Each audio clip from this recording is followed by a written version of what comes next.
The little girl's bare feet left blood in the snow.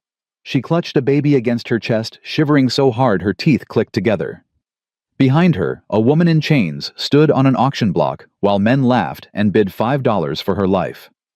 The girl pushed through the crowd until she found him a tall stranger with sad eyes and a worn coat. She grabbed his sleeve with frozen fingers. "Please, mister, buy us before they do. We'll be good. I promise we'll be so good." If you believe that love can find its way through the darkest winters, subscribe now and stay with this story until the very end. Comment below and tell me what city you're watching from. I want to see how far this journey travels. Caleb Thornton didn't believe in God anymore. 7 years ago, he'd watched a boarding house burn to ash with his wife inside. He'd screamed her name until his throat bled. He'd dug through smoking rubble with bare hands, pulling out blackened beams and shattered glass, searching for something, anything that proved she'd survived. He found her wedding ring, nothing else. After that, Caleb stopped praying, stopped hoping, stopped living, really. He moved to Montana, bought a ranch nobody wanted, and spent 7 years talking to horses because they didn't ask questions. Today he'd come to Blackwater Junction for feed. Just feed. The trading post sat crooked against the winter sky, its wooden beams groaning under fresh snow. Caleb tied his horse and walked toward the supply store, head down, shoulders hunched against the cold. That's when he heard the laughter. Not good laughter. The kind that made his gut twist. He stopped. A crowd had gathered near a raised wooden platform. Maybe 40 men. Some women too, their breath fogging in the frozen air. A man in a black bowler hat stood on the platform, banging a gavel against a crate. "Come on now, gentlemen. Don't be shy. Next lot coming up." Caleb should have kept walking. He didn't. He pushed through the crowd until he could see. On the platform stood a woman, thin, shaking. Her wrists were bound with rope so tight the skin had split, leaving dried blood crusted around the edges. Her dress was gray, torn at the shoulder, hanging off her frame like it belonged to someone else. Her hair fell tangled across her face, hiding everything. Beside her, 2 children. A girl, maybe 4 years old. Red hair matted with dirt and melted snow. No shoes. Her feet were raw, cracked, bloody. She held a baby wrapped in what looked like a flour sack, pressing it against her chest, like she was trying to share the last warmth in her body. "Woman's good for cleaning, cooking, whatever you need," the auctioneer said, grinning. "Comes with 2 young ones. Girl can work in a few years. Baby's quiet. Starting bid $10. Someone in the back laughed. $10. For that skinny thing, I'll give you 3. More laughter. $5. Another man shouted. "But only if she don't talk back." The crowd roared. Caleb's hands curled into fists. The woman on the platform didn't react, didn't lift her head, didn't flinch.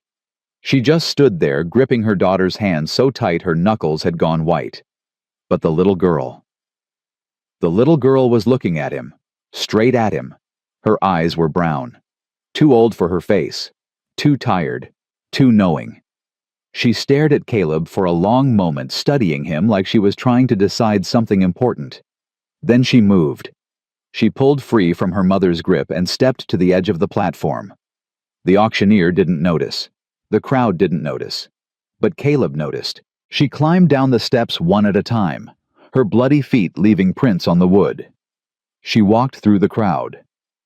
Men stepped aside without thinking, barely glancing at the small figure pushing past their legs.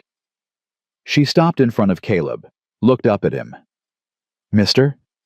Her voice was barely a whisper, scratchy, like she hadn't had water in days. "Mister, please." Caleb couldn't move. "Buy us." The baby in her arms stirred, whimpered. She bounced it gently, automatically, like she'd done it 1,000 times. "We won't be no trouble. I can clean. I can cook a little. Mama taught me. And my brother." She held the baby up slightly. "He don't cry much. He's real good. Please, mister."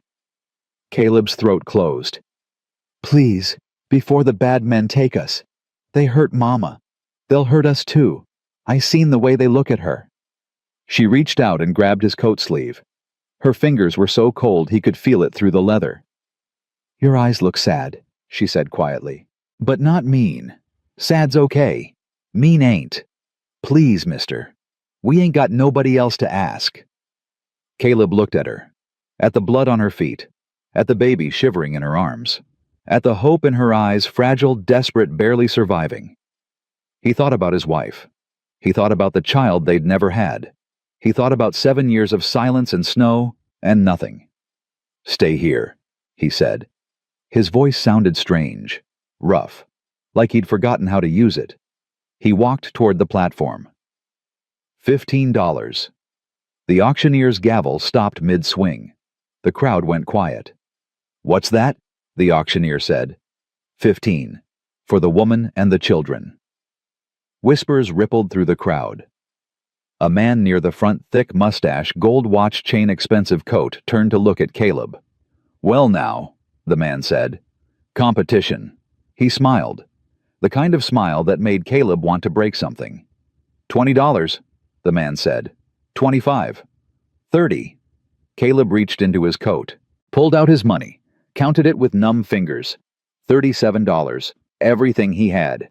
Winter feed money. Survival money. 35, the man said. 40. The man's smile flickered. 45. Caleb looked at him. Really looked. 50. He didn't have 50. He had 37. But something in his voice made the man hesitate. $50, the auctioneer repeated, eyebrows raised. Going once. The man with the gold watch studied Caleb for a long moment. His eyes were calculating cold. Then he shrugged. "Keep her. She's more trouble than she's worth anyway. Woman tried to run twice. Nearly broke my brother's arm before he died." He turned and walked away, his boots crunching in the snow. "Sold." The gavel cracked like a gunshot. $50 to the gentleman in brown. Pay up and collect your property. Caleb walked to the platform.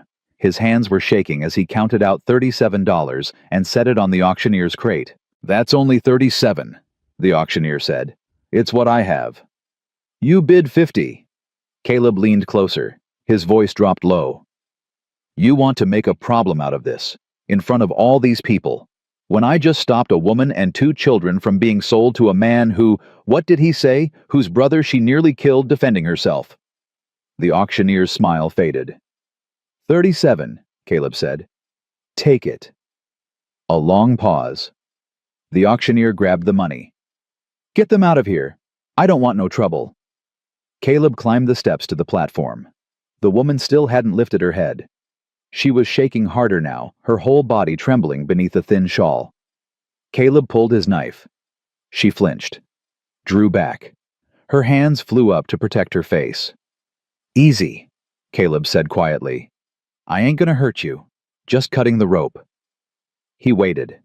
Slowly she lowered her hands. He cut the ropes from her wrists. They fell into the snow-stained rust brown with dried blood. "Can you walk?" he asked. She nodded once, still didn't look up. The little girl appeared at the bottom of the steps, the baby clutched against her chest. "Come on, Mama," she said.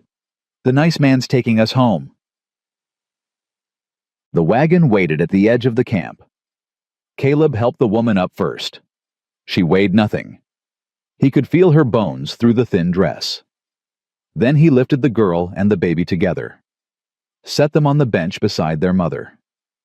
Covered all 3 with the wool blanket he kept for cold nights, the one Eleanor had made years ago before everything ended. He didn't think about that. He climbed up front and took the reins. "My name's Caleb," he said, not turning around. "Got a ranch about 3 hours north. It ain't fancy, but it's warm. Got food. You'll be safe." No response. He flicked the reins. The horses moved. Snow began to fall. For a long time, nobody spoke. The only sounds were hoofbeats and the creak of wooden wheels and the soft whistle of wind through pine trees. Then the girl's voice, small and careful. "Mr. Caleb." "Yeah." "Where are we going?" "Home." "Your home." "Our home. If you want it." Silence. "What if we don't want it?" Caleb turned slightly. The girl was watching him, her brown eyes serious. "Then I'll take you wherever you want to go," he said. "But you'd be doing me a kindness if you stayed a while. Place gets lonely." The girl considered this. "Mama," she said, "did you hear he said we can stay?" The woman didn't answer, but her hand moved slowly across the bench until it found her daughter's shoulder and squeezed. "My name's Lily," the girl said.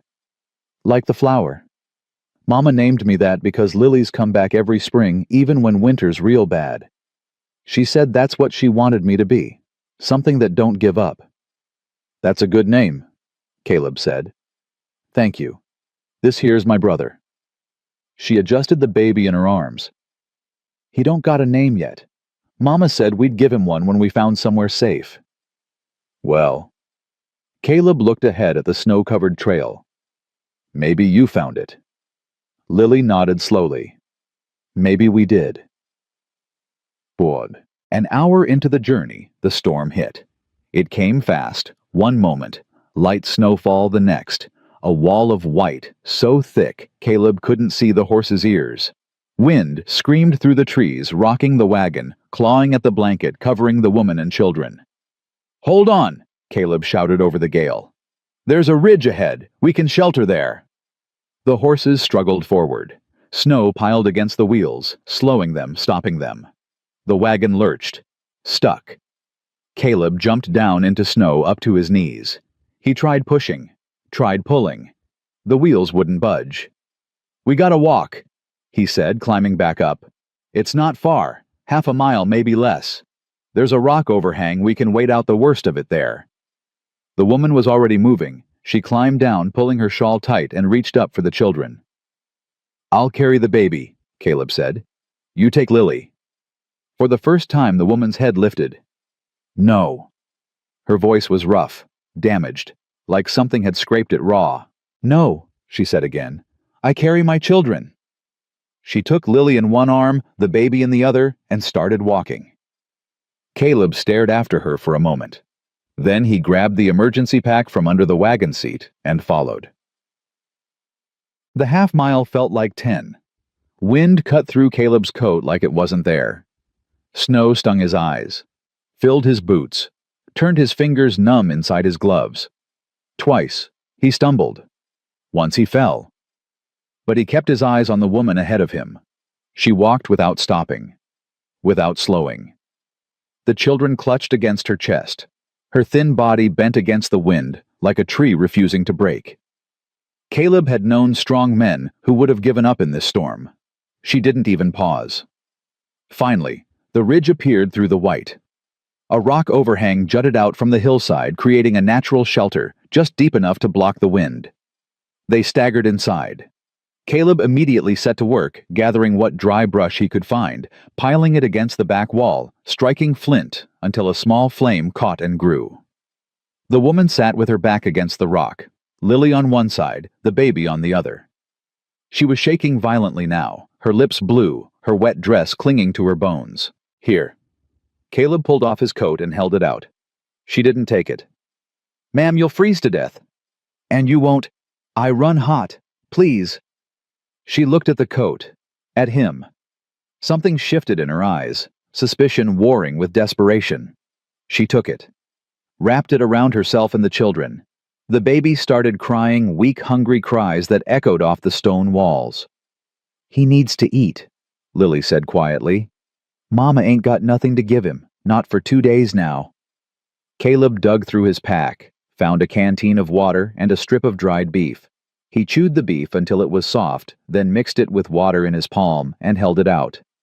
"Try this. Won't fill him up, but it might quiet him." Lily took the mixture carefully, dipped her finger in it. Let the baby suck. The crying stopped. "Thank you," Lily whispered. Caleb nodded. He sat across from them, feeding sticks to the small fire, watching the flames dance. Outside, the storm raged. Inside, the silence stretched. "You didn't have to do this," the woman said finally. Caleb looked up. It was the most she'd said since the auction. "No," he agreed. "I didn't." "Then why?" He thought about lying. thought about saying something noble or righteous. Instead, he told the truth. 7 years ago, my wife died in a fire. Or I thought she died. They found a body, found her ring. I buried what was left and moved out here to forget. I haven't done much of anything since. Just existed. He poked the fire with a stick. When your girl came up to me when she asked me to buy you, something happened. I don't know what. I just knew I couldn't walk away. Couldn't watch and do nothing. Not again. The woman was quiet for a long time. Then, your wife. What was her name? Eleanor. Caleb's voice caught on the word. Eleanor Margaret Thornton. She was a teacher before we married. Smartest woman I ever knew. Stubborn, too.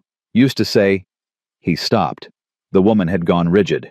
Lily was staring at her mother with wide eyes. Mama? Lily said. Mama, what's wrong? The woman's hand moved slowly to her chest. She pulled something out from beneath her dress, a small locket on a thin chain, tarnished and dented.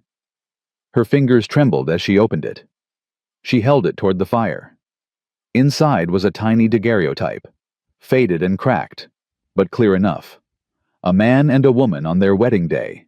The man was Caleb. The woman was, oh my God! Caleb breathed.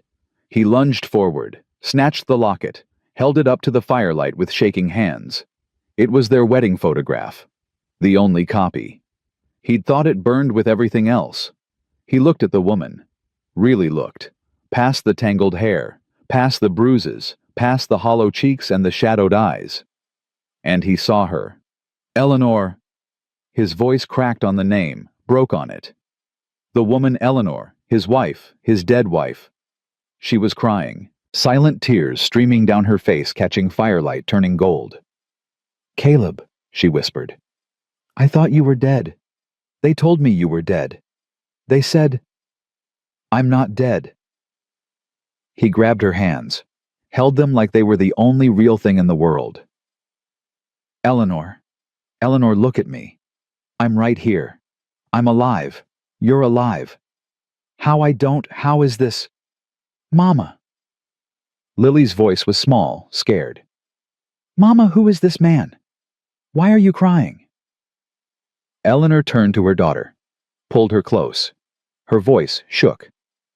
Lily, this is Caleb Thornton. He is... She looked at Caleb, and something broke open in her face. He's your father. The fire crackled, the storm howled, and the world rearranged itself around 3 words. Nobody slept that night. They huddled together in the shelter while the blizzard screamed outside, and Eleanor told her story in pieces, broken fragments that didn't come easy. The night of the fire. Men in her room. A rag over her face. Waking in a wagon tied down, heading west. They told me you died in the fire, she whispered. Said you went in looking for me, and the roof collapsed. I believed them. I wanted to die too. Caleb's jaw tightened. His hand found hers in the dark. I was already carrying Lily when they took me. Didn't even know yet. By the time I realized... She swallowed.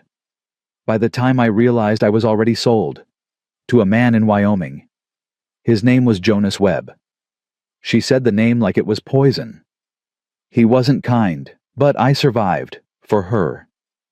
She looked at Lily, who had fallen asleep against her shoulder. Everything I did for her.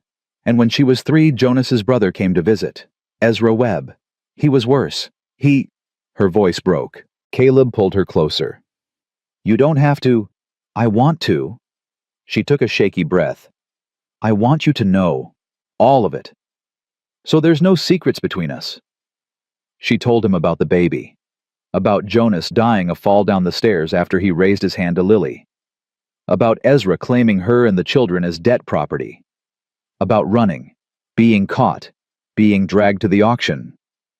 I didn't think anyone would... She stopped, started again. I prayed someone good would buy us.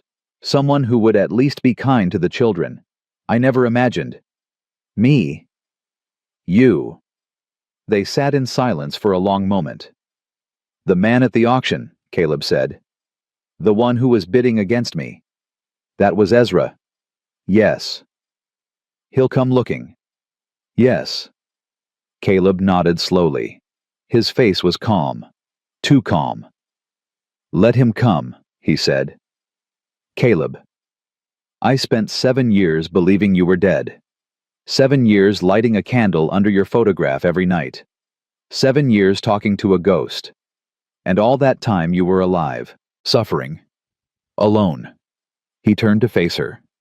The firelight caught his eyes, and something burned there that hadn't burned in a long, long time. "I failed you once, Eleanor. I let them take you. I didn't search hard enough. I gave up. I won't fail you again. Not you. Not Lily. Not this baby." He looked at the infant still nameless sleeping in his mother's arms. "Nobody is taking this family from me. You understand, nobody." Eleanor stared at him, and for the first time in 7 years she smiled. Small, fragile, but real. "I understand," she whispered. The storm broke just before dawn. They walked the last 2 miles to the ranch in pale blue light, their shadows stretching long across the snow. Caleb carried Lily, who was too exhausted to walk. Eleanor carried the baby Caleb's coat still wrapped around her shoulders. The cabin appeared through the trees. Small, simple. A log structure with a stone chimney. A covered porch, a barn, and stable nearby. Smoke still rose from the embers Caleb had left burning the day before. "It ain't much," Caleb said. Eleanor looked at the cabin, at the porch, at the rocking chair by the door. "It's perfect," she said. They went inside.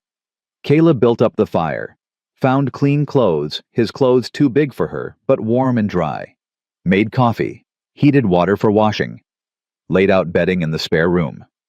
Eleanor moved through the space, slowly touching things.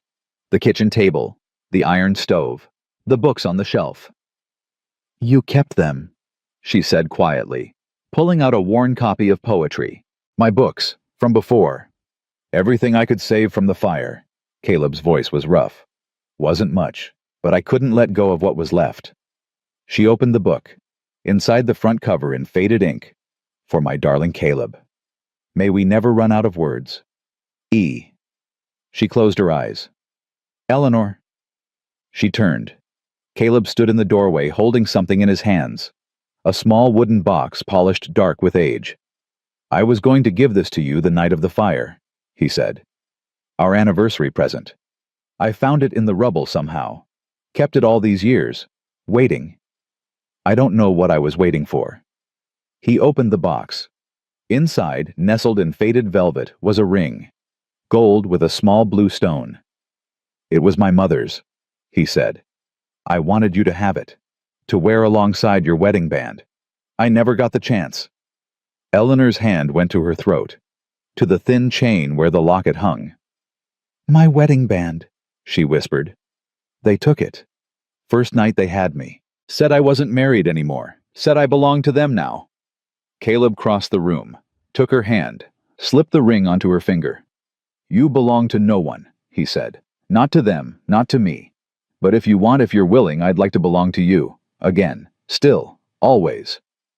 Lily appeared in the doorway, rubbing sleep from her eyes.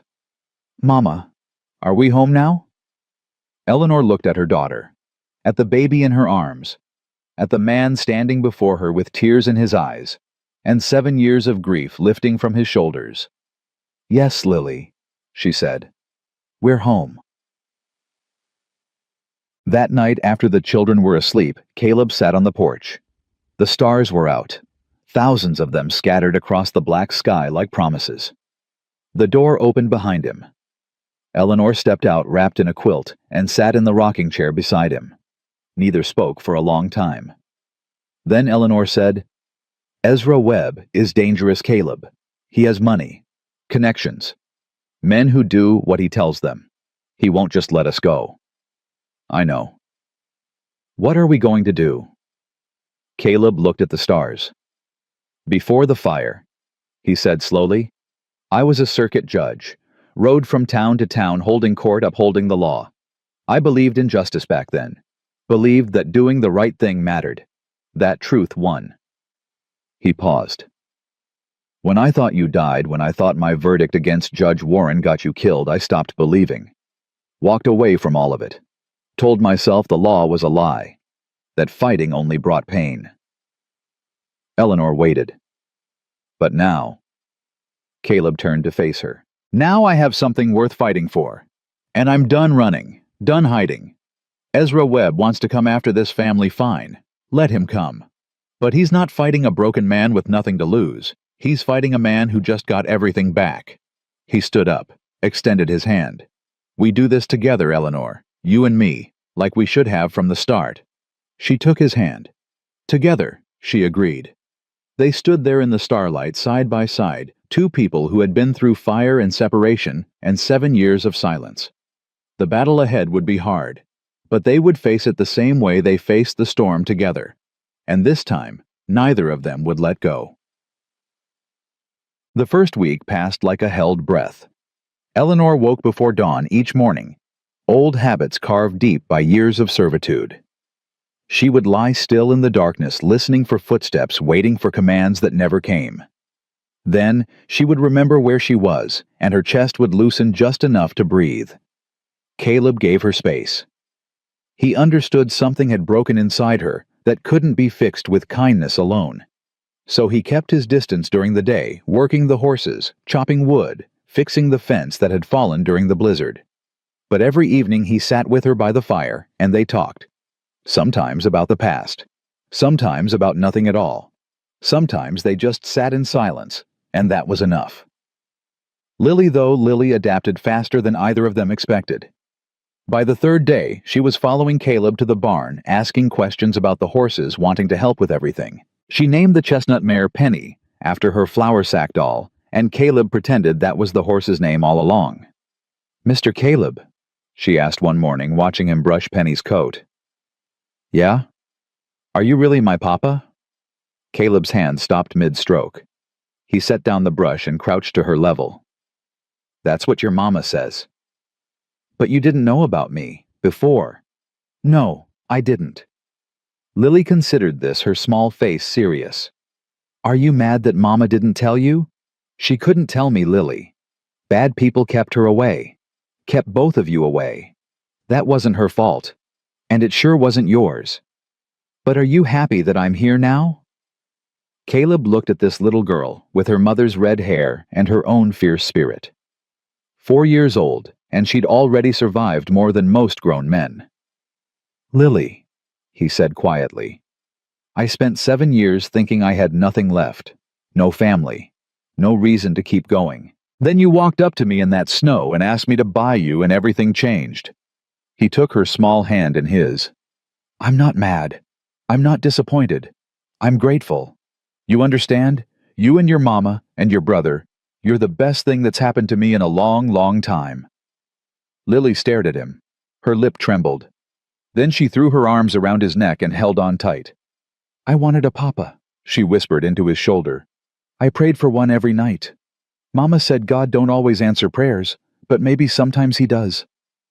Caleb closed his eyes and held her. "Maybe sometimes he does."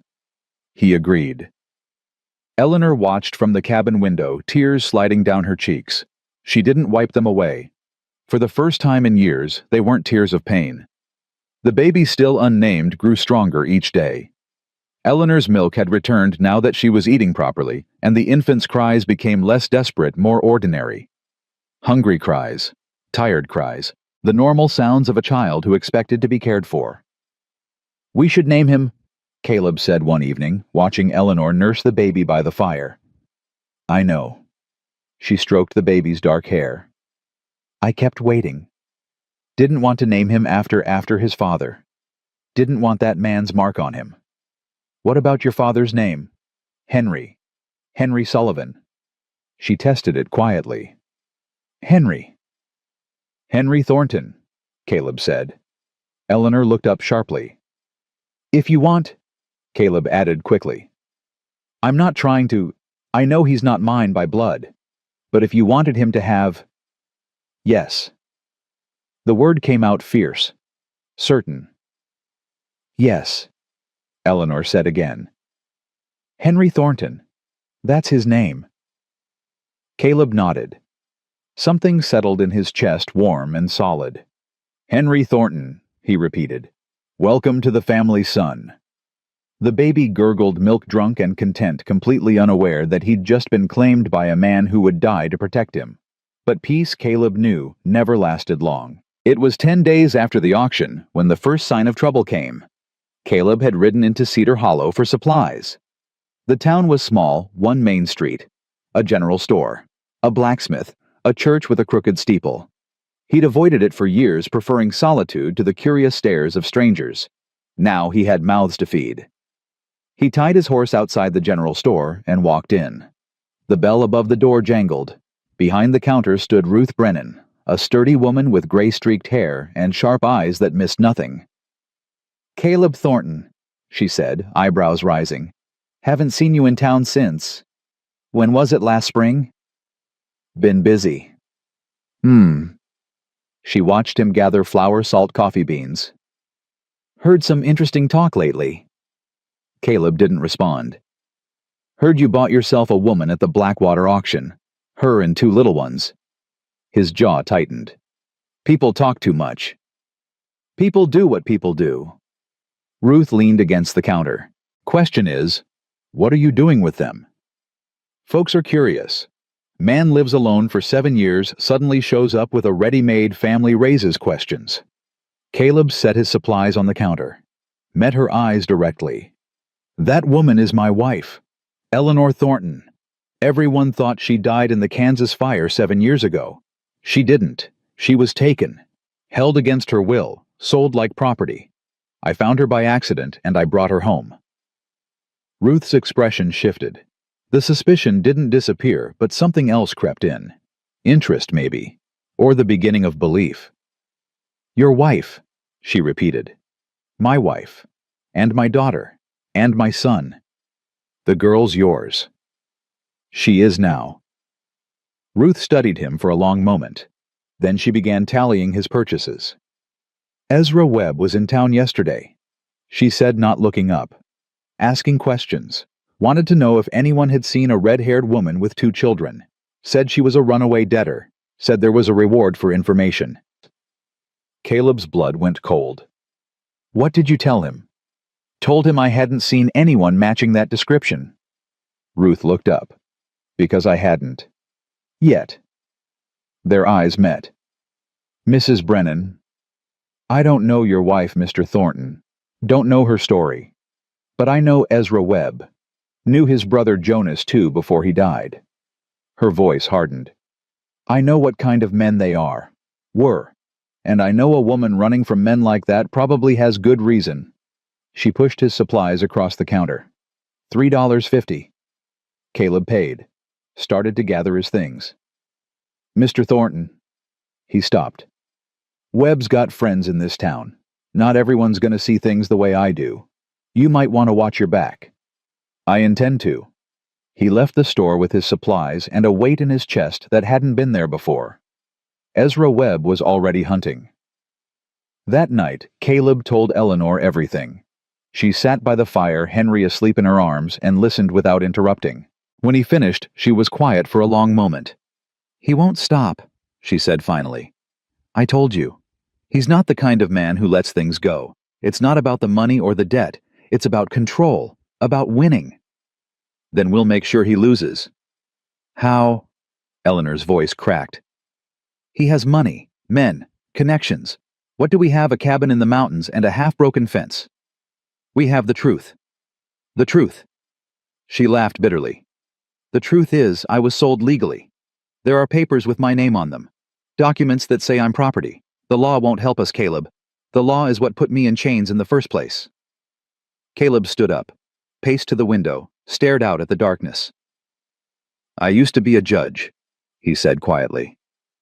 Before the fire, I rode circuit through 3 territories, heard cases, issued rulings, sent men to prison. I believed in the system, believed that justice would prevail if good men stood up and fought for it. He turned to face her, Then I lost you and I stopped believing, stopped fighting, ran away to the mountains and let the world rot. But Eleanor—" He crossed the room, knelt before her. "I can't run anymore. I won't. Not when I've just found you again." "What are you saying?"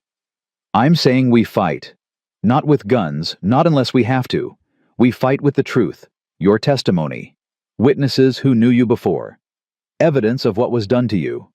We build a case so strong that no court in the territory can ignore it. And if they ignore it anyway, then we keep fighting. We go higher. Federal courts, newspapers. We make so much noise that people have to listen." Eleanor shook her head slowly. "You make it sound so simple." "It won't be simple. It'll be the hardest thing either of us has ever done. But I'd rather fight and lose than hide and let them win." She looked at him, this man she'd loved and lost and found again. The same stubborn jaw, the same fierce eyes. 7 years older, scarred by grief, but still the same man who'd once promised to build her a life worth living. "All right," she whispered. "We fight." Caleb took her hand, pressed it to his lips. "We fight," he agreed. From the doorway, a small voice. "Are the bad men coming?" They turned. Lily stood there in her nightgown, her eyes wide with fear. Eleanor opened her arms. "Come here, sweetheart." Lily ran to her mother, climbed into her lap beside Henry. "I heard you talking," she said. "About fighting. About the man from the auction. Is he coming to take us back?" Caleb moved closer, crouched down so he was at Lily's level. "Listen to me, Lily. Nobody is taking you anywhere. Not that man, not anyone. You understand? But what if he brings lots of people? What if he has guns? Then I'll have guns too. What if he tries to hurt Mama? He won't get close enough." Lily's lip trembled. "Promise?" Caleb looked at Eleanor, at Henry sleeping peacefully, at this little girl who'd already seen too much darkness for her short life. "I promise," he said. "On my life, Lily. On everything I am. Nobody hurts this family, not while I'm breathing." Lily studied his face the way she had at the auction, searching for truth, for safety, for something to believe in. She found it. "Okay," she said quietly. She leaned forward and kissed his cheek. "I believe you, Papa." It was the first time she'd called him that. Caleb's throat closed. He couldn't speak, could barely breathe. Eleanor's hand found his shoulder, squeezed gently. "Come on, Lily," she said softly. "Back to bed. It's late.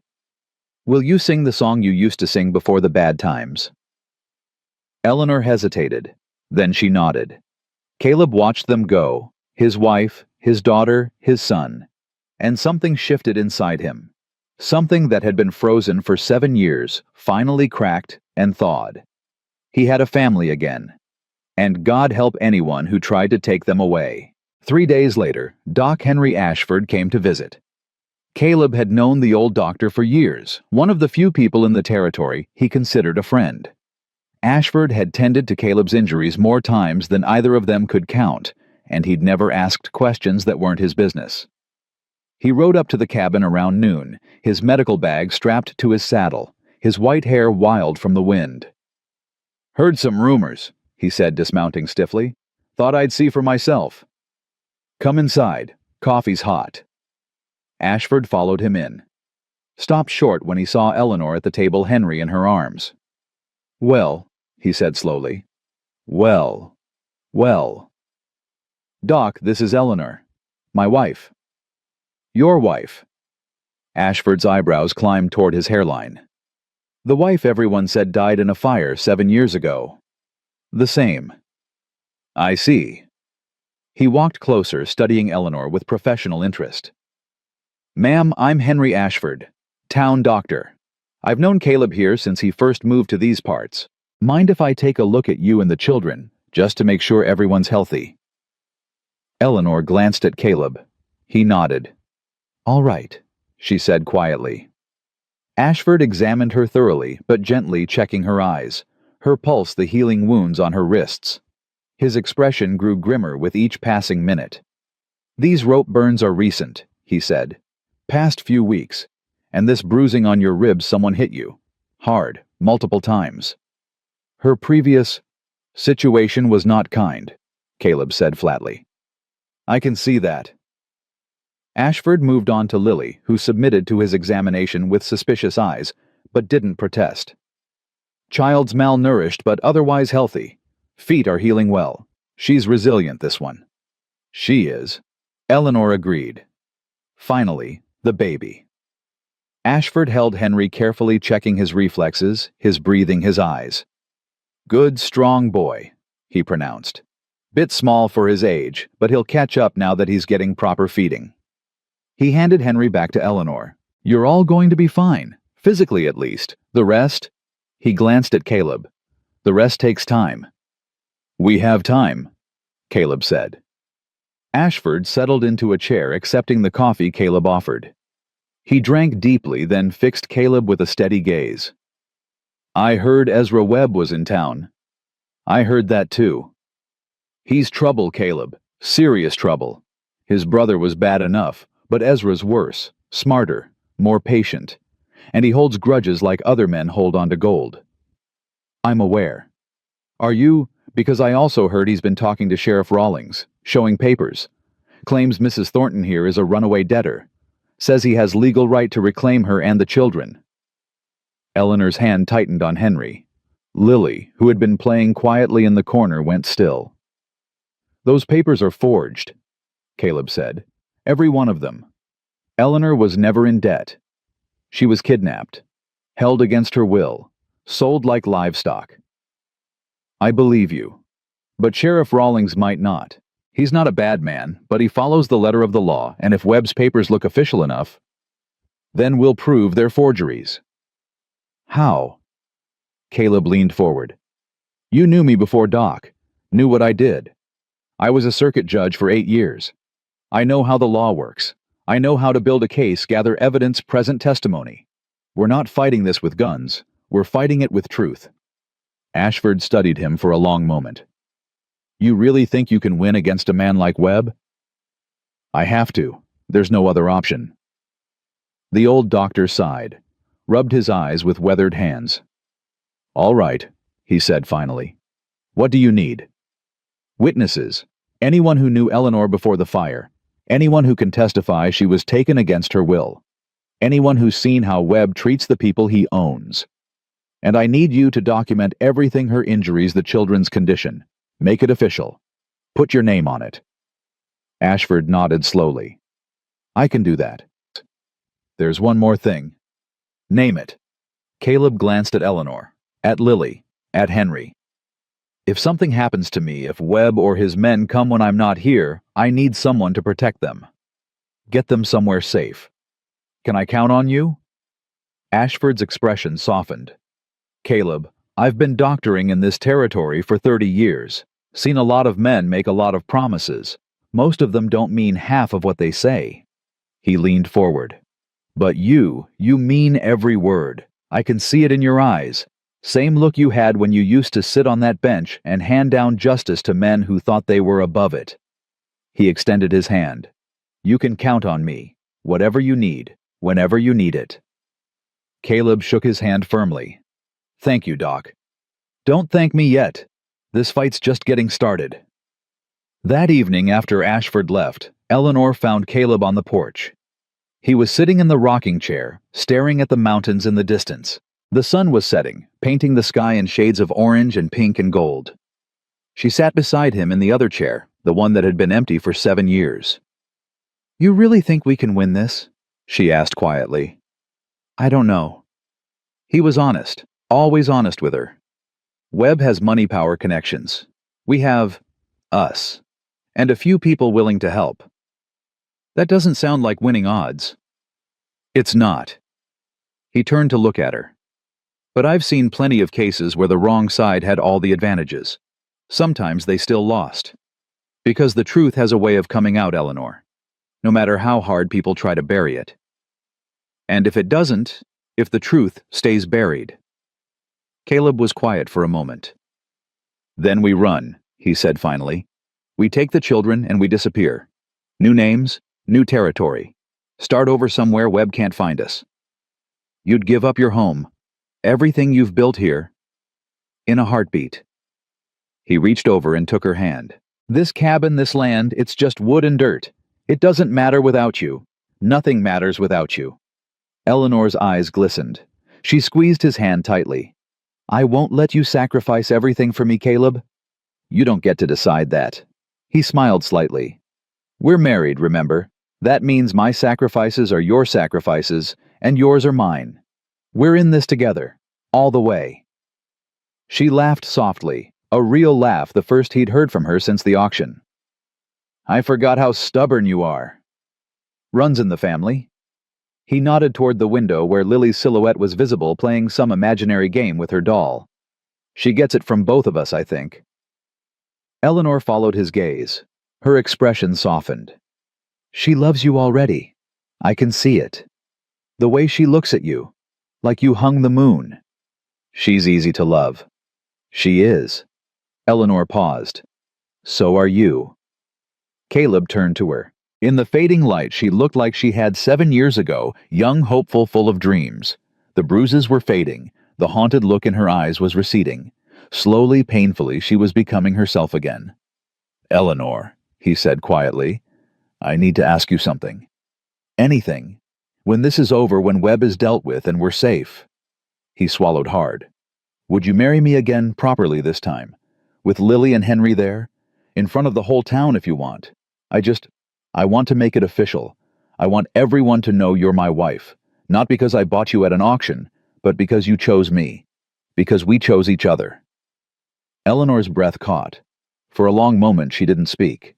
Then she stood up, crossed the space between them, and lowered herself into his lap. Her arms wrapped around his neck. Her forehead pressed against his. Yes, she whispered. Yes, Caleb Thornton. I'll marry you again. Properly. With witnesses and vows and everything. But not because I want the world to know I'm your wife. Then why? She pulled back slightly, meeting his eyes. Because I want the world to know you're my husband.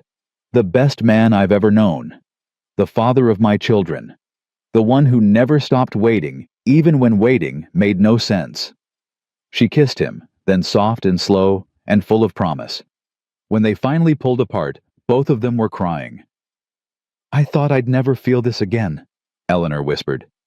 Happiness, safety, love. I thought those things were gone forever. They're not gone. Caleb wiped a tear from her cheek. They were just waiting. Like I was waiting. For you to come home. Inside, Lily appeared at the window, pressing her nose against the glass. Mama, she called. Mama, Henry's crying. I think he's hungry. Eleanor laughed, wet and messy and wonderful. Duty calls, she said, climbing off Caleb's lap. Go on, I'll be in soon. She paused at the door, looking back at him. I love you, Caleb Thornton. I love you too, Eleanor Thornton. She smiled that smile he remembered from before, the one that had haunted his dreams for 7 years. Then she went inside, and Caleb sat alone on the porch, watching the last light fade from the sky. The storm was coming. He could feel it. But for the first time in longer than he could remember, he wasn't afraid. He had something worth fighting for. And that made all the difference. 2 weeks after Doc Ashford's visit, Ezra Webb made his move. Caleb was in the barn brushing down Penny when he heard the hoofbeats. 3 horses, maybe 4, coming up the ridge trail. He set down the brush, walked to the barn door, and watched them approach. 4 riders. Webb in front, wearing that same black duster from the auction, his bowler hat tilted low against the morning sun. Behind him, 3 men Caleb didn't recognize, hired muscle by the look of them. Hard faces, guns on their hips. Caleb stepped into the yard, positioning himself between the approaching riders and the cabin. His rifle leaned against the porch rail 15 feet away. Too far to grab quickly. He'd have to talk his way through this. Webb reined his horse to a stop 10 feet from Caleb. His smile was thin, practiced. Mr. Thornton, we meet again. Webb. I see you remember me. Good, that saves time. Webb dismounted, brushing dust from his coat with gloved hands. I've come for what's mine. Nothing here belongs to you. I'm afraid the law disagrees. Webb reached into his coat and produced a folded document. This is a writ of reclamation signed by Sheriff Rawlings. It states that the woman known as Eleanor Webb, formerly Eleanor Sullivan, and her 2 children are legally bound property of the Webb estate, held as collateral against unpaid debts incurred by my late brother Jonas. Eleanor Webb. Caleb's voice was flat. Her name is Eleanor Thornton. She's my wife. Has been for 8 years. Interesting claim. Do you have proof? Marriage certificate, filed in Kansas, 1874. Webb's smile widened. Ah, yes. I heard about that. Unfortunately, Eleanor Thornton died in a fire in 1879. There's a death certificate to prove it, which means whoever you purchased at that auction. He tucked the document back into his coat. She's not your wife. She's a debtor who bears a passing resemblance to a dead woman. Caleb felt his hands curl into fists. He forced them open. That death certificate is a forgery. Eleanor was kidnapped the night of the fire, held against her will. Your brother bought a human being and called it legal. Careful, Mr. Thornton.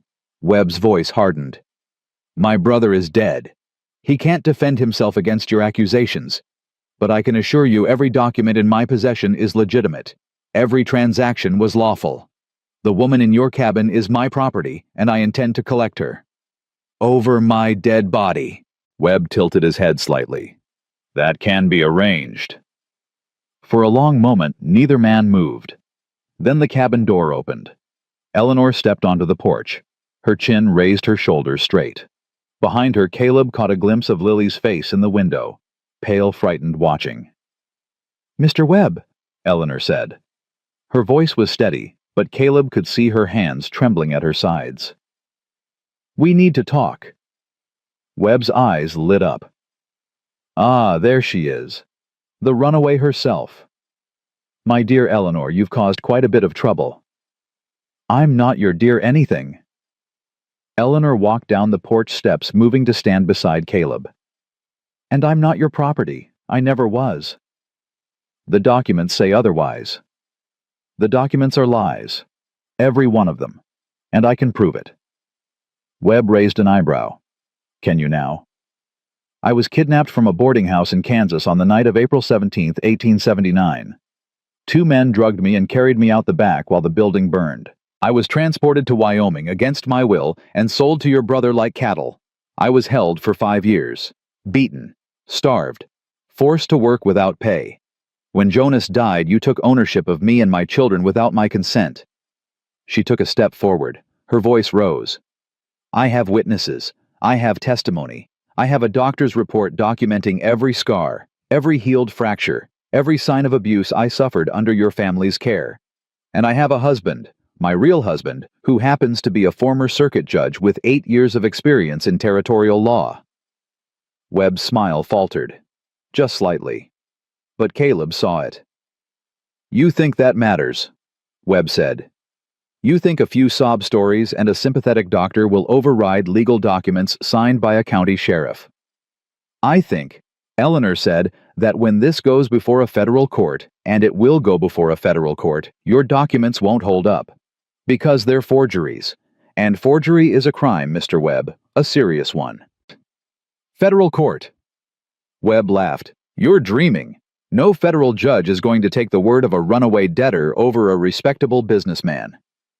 Maybe not. But they might take the word of 3 other women. Webb went still. What did you say? Eleanor's eyes were cold. Hard. Caleb had never seen her look like this before. Your brother wasn't just collecting debts, Mr. Webb. He was collecting women. I wasn't the only one he bought, and I wasn't the only one he hurt. I've been writing letters, sending inquiries, and I've found 3 others who are willing to testify. 3 women who can confirm exactly what kind of operation your family was running. Webb's face darkened. The practiced smile was gone now, replaced by something uglier. You're bluffing. Am I? Eleanor reached into her apron pocket and produced a folded letter. This is from a woman named Sarah Jennings. She was held at the same house as me for 2 years before she managed to escape.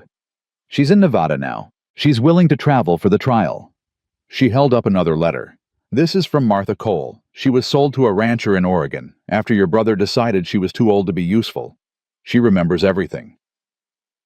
A third letter. And this is from the sister of a woman named Rebecca Shaw. Rebecca didn't survive your brother's hospitality, Mr. Webb. But her sister has been gathering evidence for 3 years waiting for someone to come forward. Now someone has. Eleanor tucked the letters back into her pocket. So here's what's going to happen. You're going to get back on your horse. You're going to ride out of here. And you're never going to come near my family again. Because if you try to take me or my children, I will bring down the full weight of federal law on your head. I will destroy your reputation. I will take every penny you own. And I will make sure you spend the rest of your life in a prison cell. Silence. Webb stared at her. His jaw worked. His hands clenched and unclenched at his sides. Then he laughed. It was a cold sound, hollow. Well, he said. Well. Jonas always said you had fire. I didn't believe him until now. He mounted his horse, gathering the reins. You think you've won something here today, Mrs. Thornton, but you haven't. You've just made things harder for yourself. I have resources you can't imagine, friends in places you can't reach. This isn't over. Yes, it is, Eleanor said. You just don't know it yet. Webb's eyes moved from Eleanor to Caleb. Something flickered there, calculation maybe, or the first seeds of doubt. We'll see, he said softly. We'll see.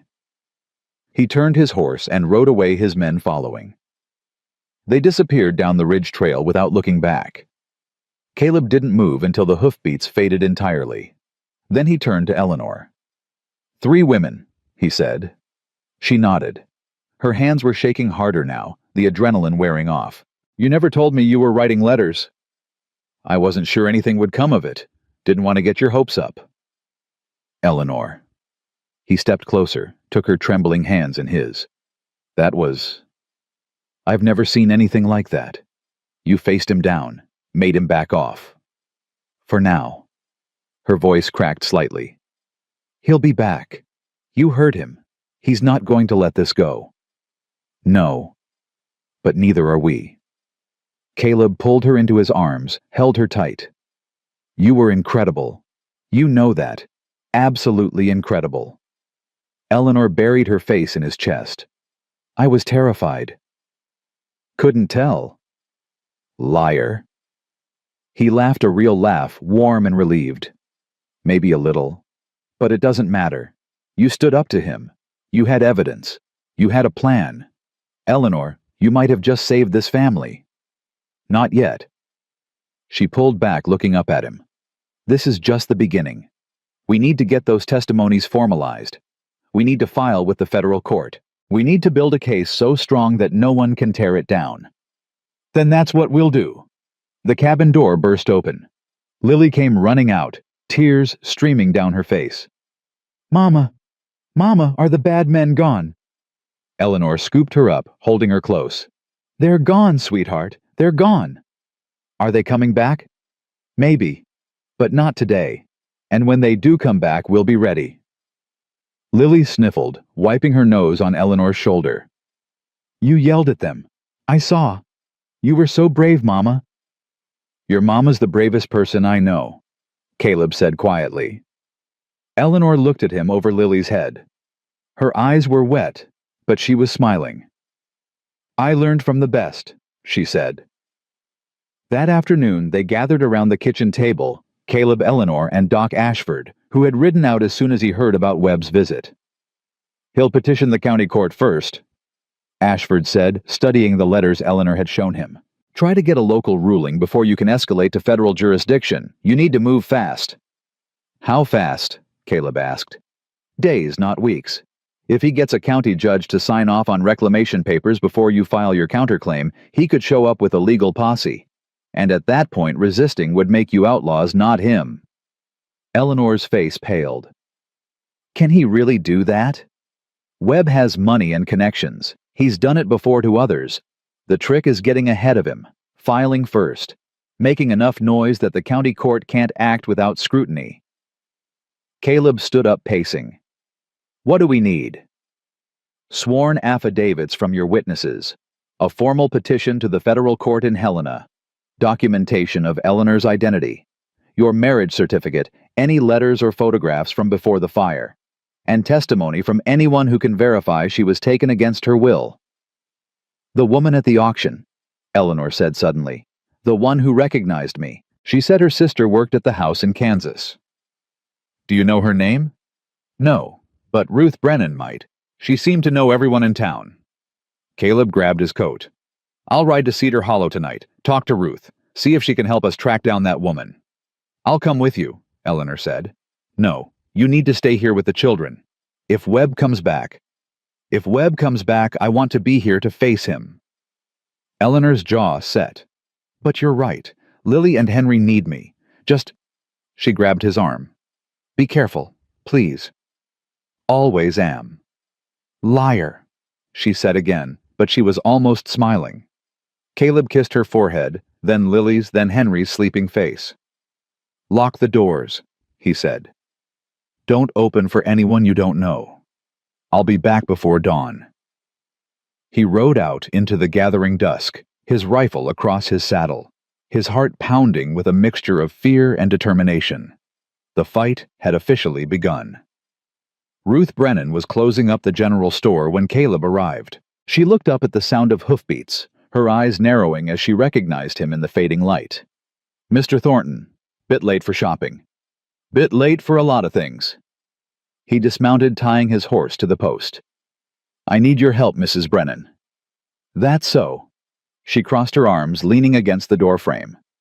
What kind of help? The woman at Webb's auction, the one who recognized my wife. She said her sister worked at a house in Kansas. Do you know who she is? Where I can find her?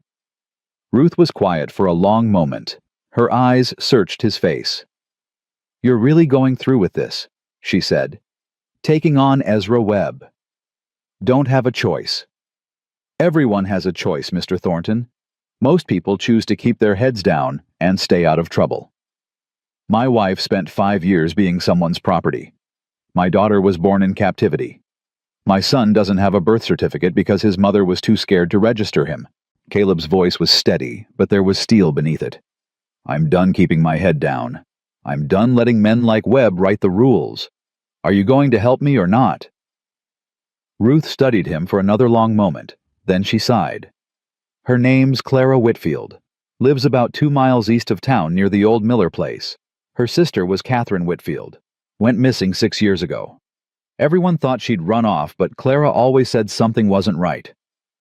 Catherine, is she still alive? Don't know. Clara never found out what happened to her. But if anyone can tell you about that house in Kansas, it's Clara. Ruth paused. Fair warning, she's not exactly trusting of strangers, especially men. You might have better luck bringing your wife. Eleanor needs to stay with the children. Then bring Doc Ashford. Clara knows him, trusts him as much as she trusts anyone. Caleb nodded. Thank you, Mrs. Brennan. Don't thank me yet. She stepped back, starting to close the door. Webb's already been spreading talk around town. Says your wife's a criminal, a liar, a debtor trying to escape her obligations. Some folks believe him. Do you? Ruth paused, looked at him with those sharp, knowing eyes. I believe what I see, Mr. Thornton, and what I see is a man fighting for his family against someone who's used to getting whatever he wants. That takes courage. She smiled slightly. Or stupidity. Sometimes hard to tell the difference. Maybe both. Maybe so.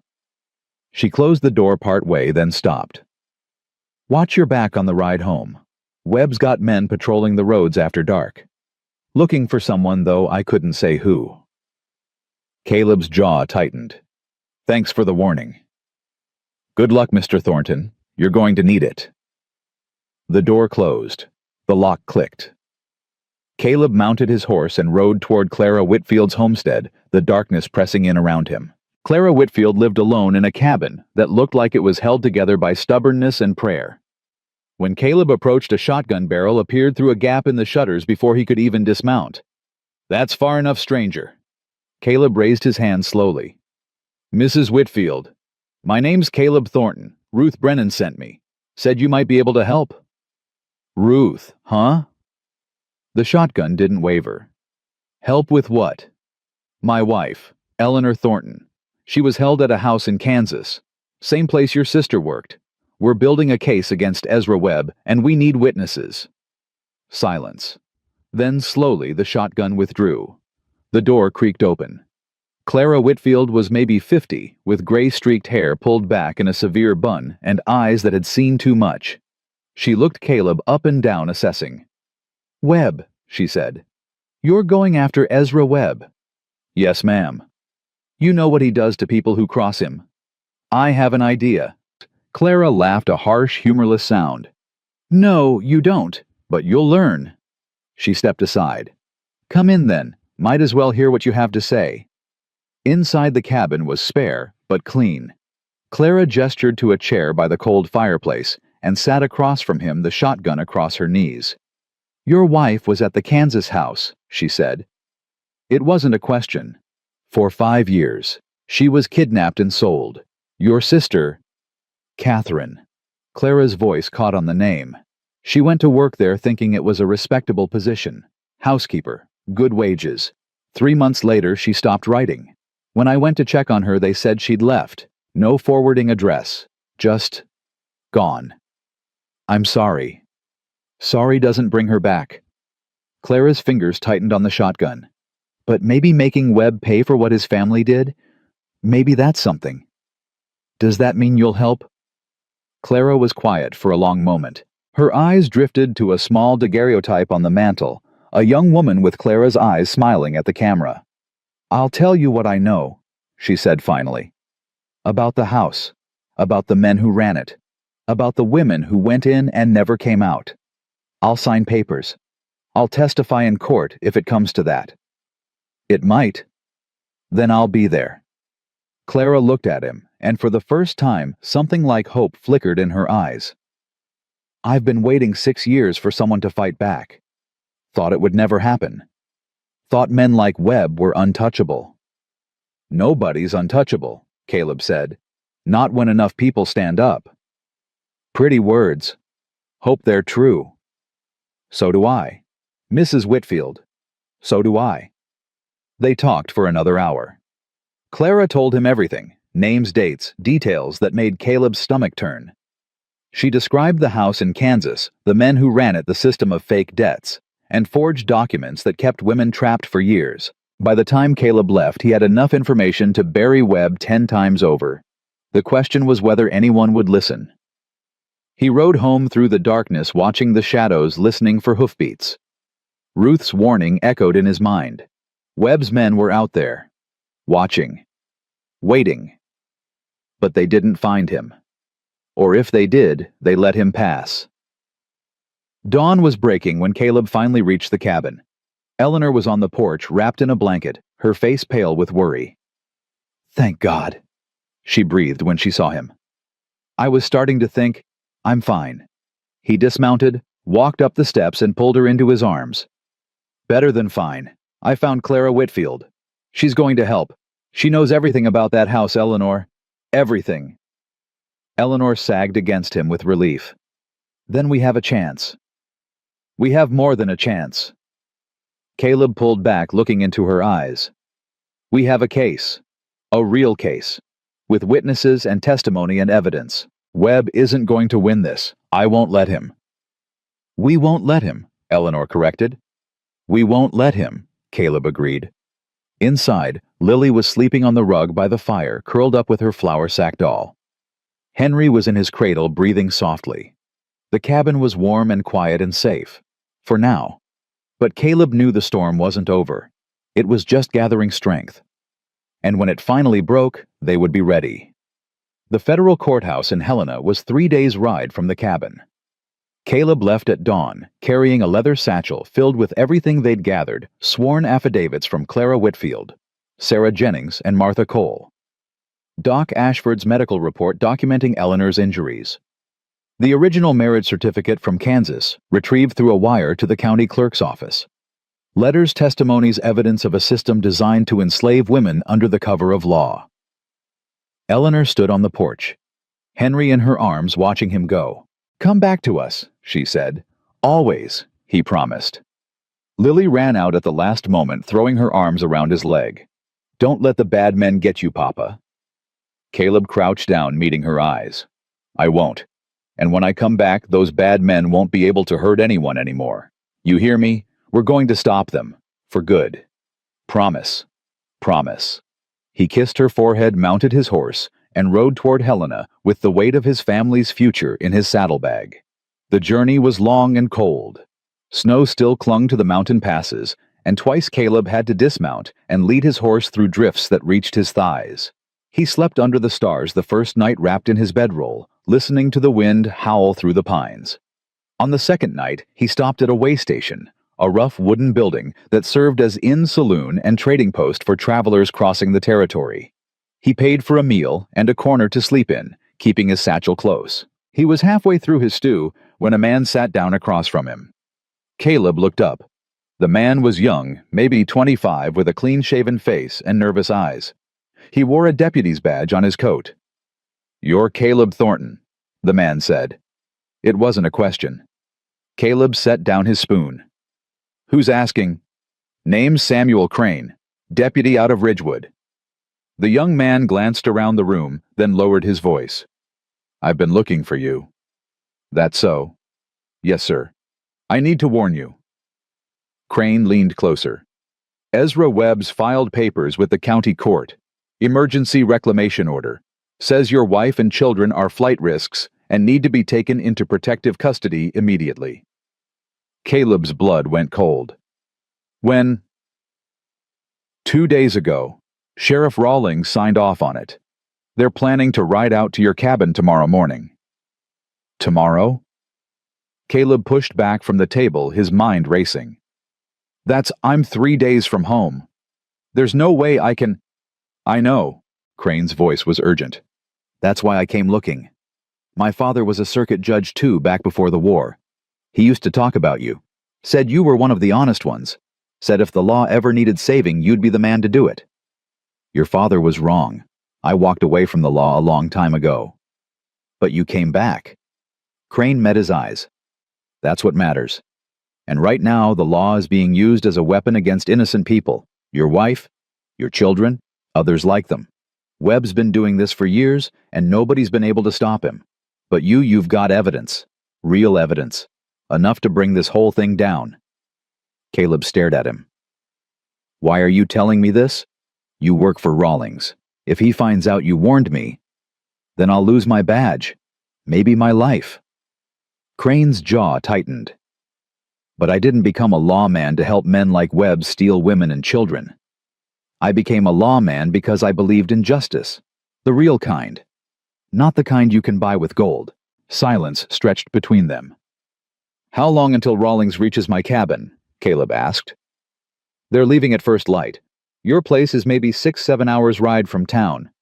So, midday tomorrow at the latest. And I'm 3 days away. Yes. Crane hesitated. But there might be another way. I'm listening. Crane pulled a folded paper from his coat. This is a federal injunction, pre-signed by Judge Harrison in Helena. It prohibits any local court from executing reclamation orders while a federal case is pending. Caleb took the paper, stared at it.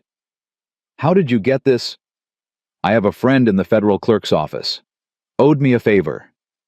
Crane's voice dropped even lower.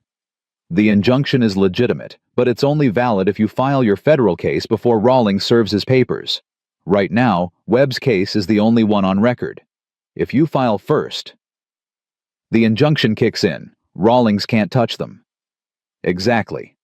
Caleb looked at the young deputy, at the fear in his eyes, the determination underneath it. Why are you risking everything for us? Crane was quiet for a moment. Then, because my sister was one of them. One of Webb's women. She died 2 years ago in his brother's house. They said it was fever. I never believed them. His voice cracked. I've been waiting for someone to fight back. Someone with the evidence and the courage to take this all the way. When I heard about what you were doing. He took a shaky breath. I knew this was my chance. To do something. To make her death mean something. Caleb reached across the table and gripped the young man's shoulder. What was her name? Elizabeth. Elizabeth Crane. I'll remember her. When this is over, I'll make sure everyone remembers her. Crane nodded, blinking back tears. Thank you. No. Caleb stood gathering his things. Thank you. You might have just saved my family. He rode through the night. The injunction was in his satchel, pressed against his chest. The cold bit at his face, and his horse was exhausted, but Caleb pushed on. Every hour he lost was an hour closer to Rawlings reaching his cabin, to Webb getting his hands on Eleanor and the children. He couldn't let that happen. By dawn, he'd reached the outskirts of Helena. The city was just waking up, smoke rising from chimneys, shopkeepers opening their doors, carriages beginning to rattle down the muddy streets. Caleb found the federal courthouse and tied his horse outside. His legs were numb. His hands were shaking. He'd been riding for 18 hours straight. None of that mattered. He walked up the steps, pushed through the heavy doors, and found the clerk's office. I need to file a federal case, he said, his voice hoarse. Emergency petition, now. The clerk, a thin man with spectacles and ink-stained fingers, looked up from his ledger. Sir, the court doesn't open for another... I don't care when the court opens. Caleb slammed his satchel on the counter, pulled out the stack of documents. There's a woman and 2 children about to be kidnapped by men with false papers. If I don't file this petition in the next hour, they're going to disappear into a system designed to destroy them. So I need you to process this, right now, today, before it's too late. The clerk stared at him, at the documents, at the desperation in Caleb's eyes. Then he picked up the first affidavit and began to read. 20 minutes later, the petition was filed. Caleb held the stamped receipt in his hands, staring at it like it was made of gold. The injunction is now active, the clerk said. Any local reclamation orders are suspended pending federal review. If Sheriff Rawlings or anyone else tries to enforce them, they'll be in violation of federal law. How do I get word to Rawlings before he reaches my cabin? Telegraph office is 2 blocks east. They can wire the sheriff's office in Cedar Hollow. He'll have the message within the hour. Caleb was already moving toward the door. Mr. Thornton. He stopped, turned. The clerk was looking at him with something like respect. I've been working in this office for 15 years. I've seen a lot of petitions come across my desk. Most of them are property disputes, land claims, business contracts. He paused. This is the first one I've seen that might actually save lives. Caleb nodded slowly. Let's hope it does. He sent the wire from the telegraph office, then found a stable where he could rest his horse and buy a fresh one. The new mount was a sturdy gray mare, not as fast as his own, but strong enough for the journey home. He ate standing up at a street vendor's cart bread and cheese and cold coffee, then climbed back into the saddle and headed for home. 3 days out, 3 days back. And somewhere in between, his family was either safe, or he couldn't think about the alternative. He just rode. The sun was setting on the second day when Caleb crested the ridge above his cabin. He pulled the mare to a stop, heart pounding. Smoke rose from the chimney. The windows glowed with lamplight. No strange horses in the yard. No signs of struggle. He let out a breath he hadn't known he was holding. But as he started down the trail, a figure emerged from behind the barn rifle raised. That's far enough, mister. Caleb stopped, raised his hands slowly. Doc, is that you? A pause. Then Doc Ashford stepped into the fading light, lowering his rifle. Caleb, good Lord, man, you nearly got yourself shot. What are you doing here? Keeping watch. Ashford walked toward him, his face grim. Rawlings came yesterday. 3 deputies with him. I was here when they arrived. Caleb's stomach dropped. What happened? They had papers. Reclamation orders signed and sealed. Rawlings was ready to take Eleanor and the children right then and there. But about an hour before they showed up, a wire came through to the sheriff's office. Federal injunction. Case pending in Helena. Rawlings read it 3 times, then crumpled it up and threw it in the mud. Ashford smiled grimly. But he couldn't ignore it, not with witnesses watching. He had to ride back to town empty-handed. Relief flooded through Caleb so hard his knees nearly buckled. Eleanor. The children. Inside, safe. Shaken up, but safe. Caleb dismounted and ran. He burst through the cabin door to find Eleanor standing by the fire. Henry in her arms, Lily pressed against her side. All three of them looked up as he entered. For a moment nobody moved. Then Lily broke free and hurled herself at him. "Papa! Papa! You came back!" Caleb caught her, lifted her, held her so tight she squeaked. "I told you I would." The bad men came, with guns and papers and everything. But they had to leave. They had to leave because of what you did. That's right. Caleb looked over Lily's shoulder at Eleanor, at the tears streaming down her face. They had to leave. He crossed the room in 3 strides and pulled Eleanor and Henry into his arms, all 4 of them tangled together in an embrace that said everything words couldn't.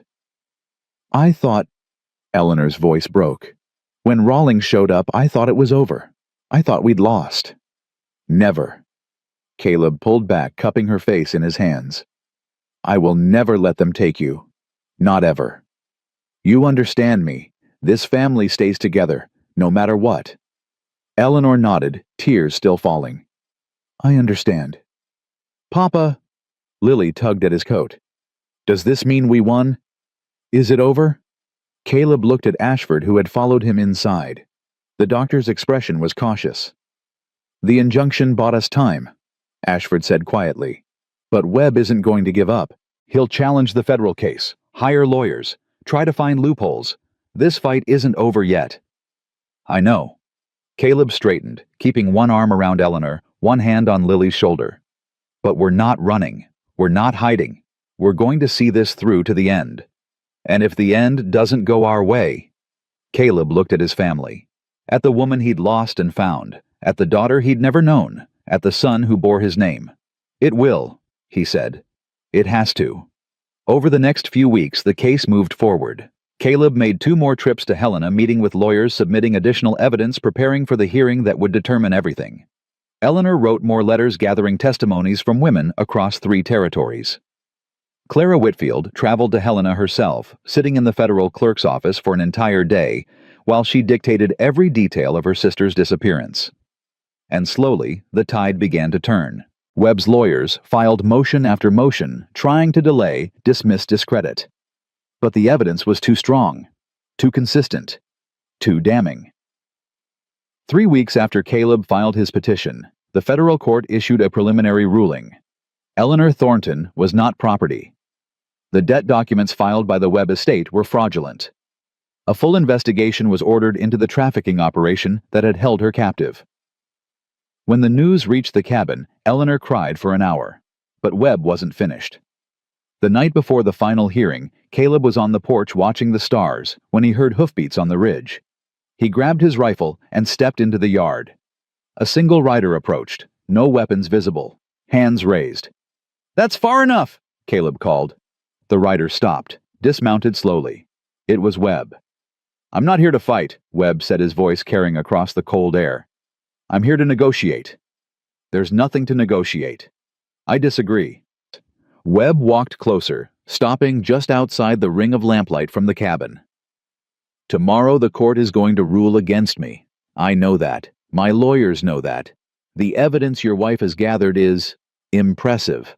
I underestimated her. You underestimated a lot of things. Perhaps." Webb's eyes glittered in the darkness. "But here's what you haven't considered, Mr. Thornton. Even if the court rules in your favor, I won't stop. I have resources, connections, men who will do anything for the right price. I can make your life a living hell for years, decades. I can turn every town in this territory against you. I can make sure your daughter never finds a husband, your son never finds work. I can destroy you without ever setting foot in a courtroom." Caleb's grip tightened on his rifle. "Is that a threat?" "It's a fact." Webb smiled thinly. "Unless we come to an arrangement." "What kind of arrangement?" "You drop the federal case. I drop my claim on your wife and children. We both walk away, and nobody has to spend the next 20 years looking over their shoulder." Caleb stared at him. At this man who had bought and sold women like livestock, who had built a fortune on suffering, who stood here in the darkness offering peace like it was something he had the right to give. "No," Caleb said. Webb's smile faded. "Think carefully, Thornton. This is the best offer you're going to get." I said no. Caleb stepped forward, rifle at his side. "You don't get to walk away from this, Webb. You don't get to pretend none of it happened. Tomorrow the court is going to rule that you and your brother ran a criminal enterprise, that you kidnapped women, forged documents, destroyed lives. And when that ruling comes down, everyone is going to know. Every newspaper, every courthouse, every town in the territory." His voice hardened. "You're finished, Webb. Not because I beat you, but because the truth beat you. And no amount of money or connections is going to change that." Webb's face contorted. For a moment, Caleb thought he might reach for a weapon, might try something desperate. But he didn't. Instead, he laughed. That same cold, hollow sound from their first meeting. "You think you've won," he said. "You think justice has prevailed. But justice is just a word, Thornton. A pretty idea that people like you cling to when they can't face reality. The reality is men like me always survive. We adapt. We find new opportunities. We rebuild. Maybe. But not here. Not anymore." Webb stared at him for a long moment. Then he turned, mounted his horse, and rode away without another word. Caleb watched until the hoofbeats faded into silence.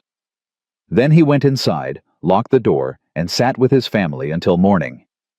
The final hearing was held on a Tuesday. The courtroom was packed. Farmers and ranchers who'd traveled for days. Women who'd survived the same system Eleanor had. Journalists from 3 different newspapers. And in the front row, Clara Whitfield wearing her Sunday dress, her hands folded in her lap. Eleanor testified first. She told her story from the beginning, the fire, the kidnapping, the years of captivity. She described the house in Kansas, the men who ran it, the women who came and never left. She spoke calmly, clearly, without flinching, even when the defense attorney tried to rattle her. "Mrs. Thornton, isn't it true that you voluntarily entered into a labor contract with Jonas Webb?" "I never signed anything voluntarily. I was drugged and transported across state lines. Any documents bearing my signature are forgeries." "And yet you remained in Mr. Webb's household for 5 years. Why didn't you escape?" Eleanor's eyes met the attorney's. "Have you ever been beaten until you couldn't walk? Have you ever had your children threatened with starvation if you tried to run? Have you ever looked into the eyes of a man who owned you legally completely, and known that no one would help you if you screamed?" The attorney fell silent. "I stayed because I had no choice," Eleanor continued. "Because the system was designed to trap women like me. Because men with money and power wrote laws that turned us into property. But I never stopped fighting. I never stopped hoping. And now, thanks to my husband and the people who believed us, I finally have the chance to tell the truth." She looked at the judge. "That's all I'm asking for, Your Honor. The chance to tell the truth. And the hope that this court will listen." The judge listened. When the ruling came down, it was unanimous. Eleanor Thornton was declared a free citizen, never legally bound by any contract or debt. The documents filed by Ezra Webb were declared fraudulent. An arrest warrant was issued for Webb on charges of kidnapping, forgery, and human trafficking. And in a separate ruling that sent shockwaves through the territory, the court ordered a full investigation into the labor trafficking network that had operated for over a decade, victimizing dozens of women across 5 states. When the gavel fell, the courtroom erupted. People were shouting, crying, embracing. Clara Whitfield was on her knees sobbing into her hands. The journalists were scribbling furiously, already composing headlines. And in the middle of it all, Caleb and Eleanor stood together, holding each other, their children pressed between them. "We did it," Eleanor whispered. "We actually did it." "You did it." Caleb pulled back, looking at her. "You faced him down. You told your story. You never gave up. This was you, Eleanor. All of it." "It was us." She touched his face. "It's always been us." Lily tugged at Caleb's coat. "Papa, does this mean we're safe now? Really safe?" Caleb knelt down, meeting her eyes. Yes, sweetheart, we're safe. No more bad men, no more running. Just us together for as long as we live. Lily threw her arms around his neck. I love you, Papa. I love you too, Lily. More than you'll ever know. Outside the courthouse, the sun was shining.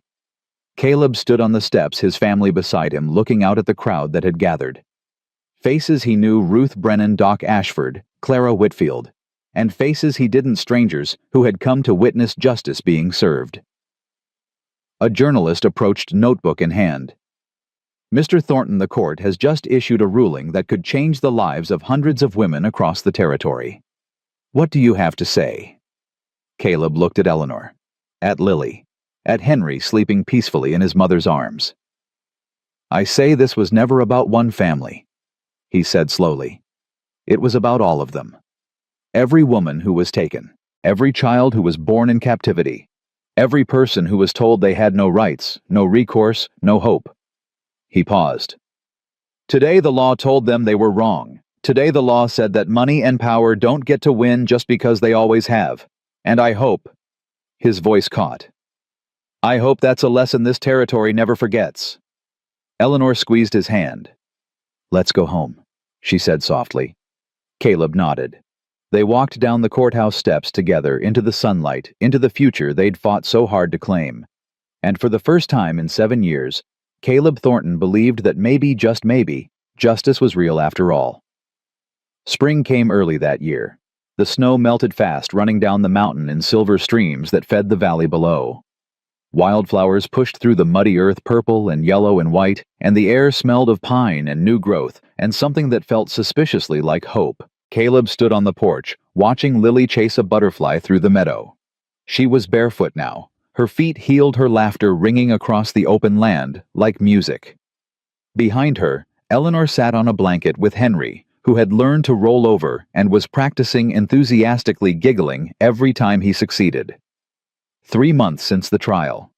3 months since Ezra Webb was arrested and charged with crimes that would keep him in prison for the rest of his natural life. 3 months since the newspapers had carried the story across 6 territories, sparking investigations and rescues and a reckoning that was still unfolding. And 3 months since Caleb had finally allowed himself to believe that the nightmare was over. You're thinking too loud again. He turned. Doc Ashford was walking up the path from the barn, his medical bag in one hand, a bottle of whiskey in the other. Brought you something, the old doctor said, holding up the bottle. Figured we earned a celebration. Bit early in the day for drinking, isn't it? Caleb, I'm 63 years old. At my age, every hour is a good hour for drinking. Ashford settled into the rocking chair beside him. Besides, I got news. Thought you'd want to hear it. Good news or bad news? Good. Very good. Ashford uncorked the bottle, took a sip, and handed it over. They found her. Caleb froze. Found who? Catherine Whitfield, Clara's sister. She's alive. The bottle nearly slipped from Caleb's fingers. What? She was being held at a ranch in Oregon, part of the network that Webb's brother set up years ago. When the federal investigators started digging, they found records, shipping manifests, really, of women being moved between properties. Catherine was on one of those lists. Ashford's voice softened. She's in bad shape, Caleb. Years of... well, you can imagine. But she's alive. And she's free. Clara left for Oregon 2 days ago to bring her home. Caleb sat down heavily in the other rocking chair. His hands were shaking. After 6 years, he said quietly. Clara never gave up. Never stopped looking. No, she didn't. Ashford took another sip. There's a lesson in that, I think. About hope. About what happens when you refuse to let the darkness win. Caleb looked out at the meadow, at Lily catching her butterfly and holding it gently in cupped hands, at Eleanor lifting Henry into the air and making him laugh. Yeah, he said. I think I know what you mean. They sat in comfortable silence for a while, passing the bottle back and forth. Then Ashford said, There's something else. Something I need to ask you. Go ahead. The territorial governor is looking to appoint new circuit judges. The old system was corrupted. Too many men like Rawlings who cared more about money than justice. They're rebuilding from scratch. Ashford paused. Your name came up. Caleb's jaw tightened. I'm not a judge anymore.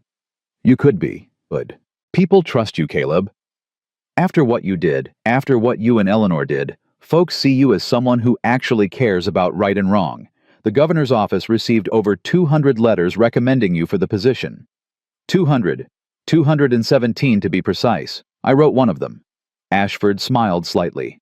Ruth Brennan wrote 3, under different names, but I recognized her handwriting. Caleb shook his head slowly. I walked away from the law dock. After Eleanor. After what I thought happened to her. I couldn't do it anymore. Couldn't believe in a system that had failed so completely. And now? Caleb was quiet for a long moment. Now I don't know, he admitted. Part of me thinks the system is broken beyond repair, that men like Webb will always find ways to twist the law to their advantage. And the other part. He looked at his family, at everything he'd almost lost, and somehow miraculously found again. The other part thinks maybe that's exactly why good people need to stay in the fight. Because if we all walk away, who's left? Ashford nodded slowly. That sounds like a man who's already made up his mind. Does it? It does to me. The old doctor stood up, stretching his back with a groan. Think about it, Caleb. That's all I'm asking. The territory needs men like you. Men who remember what justice is supposed to mean. He tipped his hat and walked back toward the barn, leaving Caleb alone with his thoughts. That evening, after Lily was asleep and Henry was fed and settled, Caleb and Eleanor sat together by the fire. It had become their ritual this quiet time after the children were down, when they could talk about things that mattered. Sometimes they discussed the future. Sometimes they revisited the past. Sometimes they just sat in silence, grateful for each other's presence. Tonight, Caleb told her about Ashford's offer. Eleanor listened without interrupting. When he finished, she was quiet for a long moment, her eyes on the flames. What do you want to do? She asked finally. I don't know. That's why I'm asking you. Caleb. She turned to face him. This isn't my decision to make. Yes, it is. Everything I do affects this family. If I go back to being a judge, I'll be gone for weeks at a time, traveling between towns, hearing cases, making enemies of powerful people. He took her hand. After everything we've been through, I won't do that unless you're with me. Completely. Eleanor studied his face. Her thumb traced circles on the back of his hand. Do you remember what you said to me the night before you left for Helena, the first time? I said a lot of things that night. You said the law had failed us, that justice was a lie, that fighting only brought pain to the people you loved. She paused. Do you still believe that? Caleb thought about it, really thought about it. No, he said slowly. I believed it then because I was broken, because I'd lost you, and I blamed myself, and I couldn't see any other explanation except that the whole system was rotten. And now? Now, I think I was wrong. Not about the system being flawed, it is, but about what that means. The law isn't perfect because people aren't perfect. It can be twisted, corrupted, used as a weapon. But it can also be fixed, strengthened, made to serve the people it was designed to protect. He looked at her. Webb used the law to hurt you, to hurt dozens of women. And for years he got away with it because the men who were supposed to enforce justice were either blind or bought. But when we finally got our case in front of a real court with real evidence, the law worked. It protected you. It punished him. It made things right. So the law isn't the problem, Eleanor said quietly. The people enforcing it are. Exactly. And if good people keep walking away, if everyone who cares about justice throws up their hands and says it's too broken to fix, then the Webbs of the world win by default. Eleanor was quiet for a long moment. Then she smiled. You sound like a judge, she said. Is that a bad thing? No. She leaned forward and kissed him softly. It's the best thing. It's the man I married. The man I always knew you were, even when you'd forgotten it yourself. So you think I should accept? I think you should do whatever your conscience tells you. But if you're asking for my blessing? She took his face in her hands. You have it. Completely. Whatever you decide, I'll be beside you.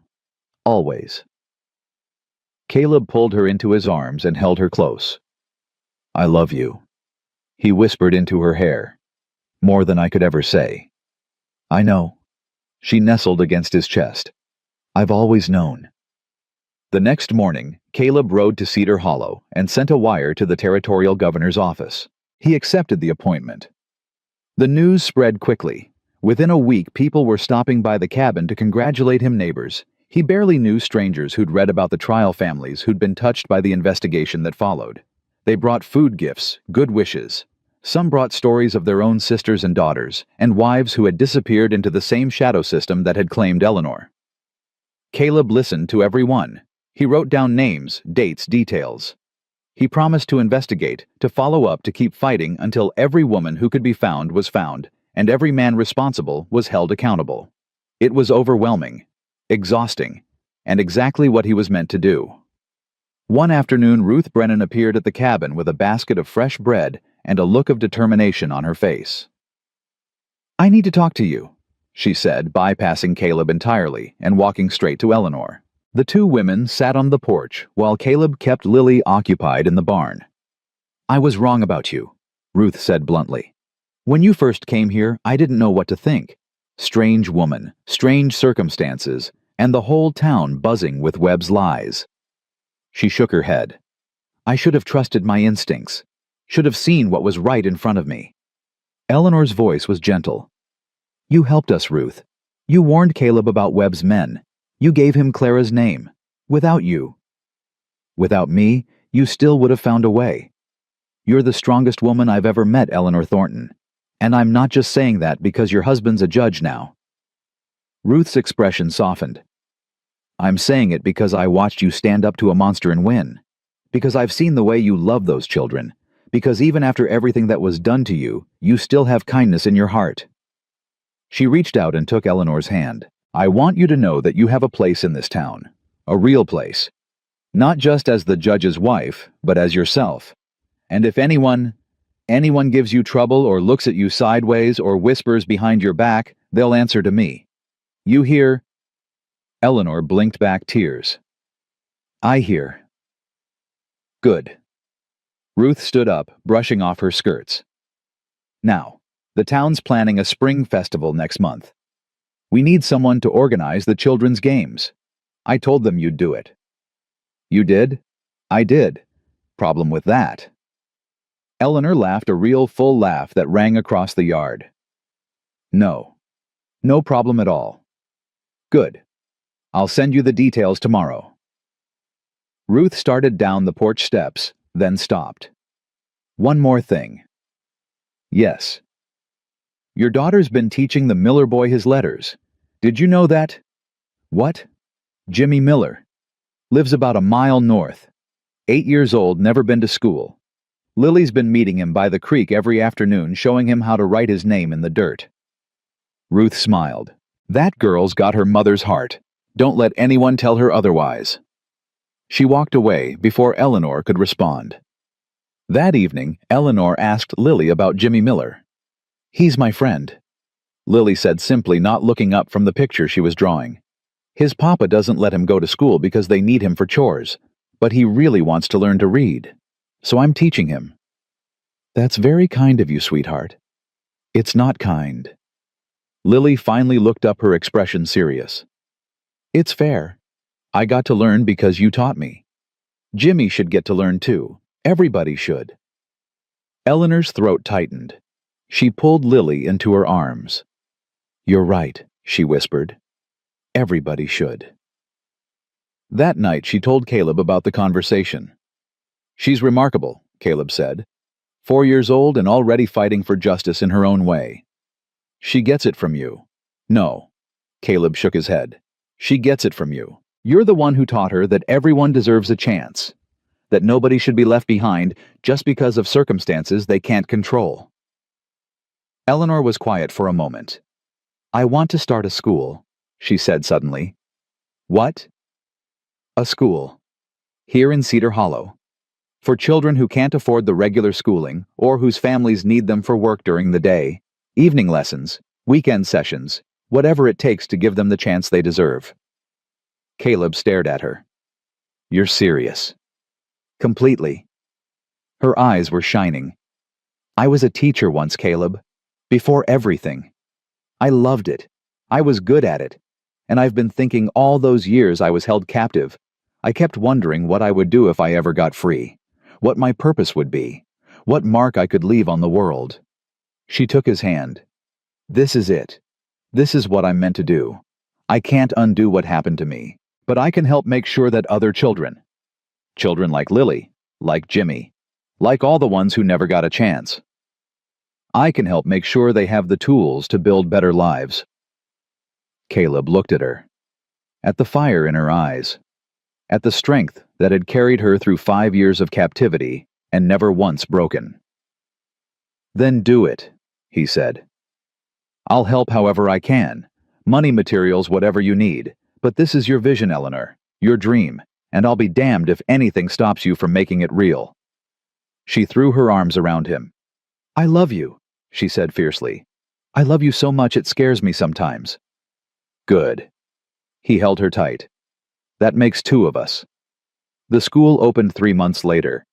It wasn't much at first, just a corner of the church basement, borrowed chairs, a chalkboard Caleb built with his own hands. But Eleanor filled it with warmth and patience and the unshakable belief that every child who walked through the door could become something extraordinary. They came slowly at first. Jimmy Miller. 2 girls from the lumber camp whose father worked 16-hour days. A boy with a clubfoot who'd been told he was too slow to learn. A girl who didn't speak English and had been hiding in the shadows of the town for months. Eleanor taught them all. She taught them letters and numbers. She taught them history and geography. She taught them that their circumstances did not define their worth. That poverty was not a sentence. That every human being had a spark inside them that deserved to be kindled. And slowly, the town began to change. Parents who'd been skeptical started dropping by, curious about what their children were learning. Shopkeepers who'd never spoken to Eleanor before began nodding to her on the street. The women's sewing circle invited her to join. The church asked her to help with the Sunday school. The whispers faded. The stares stopped.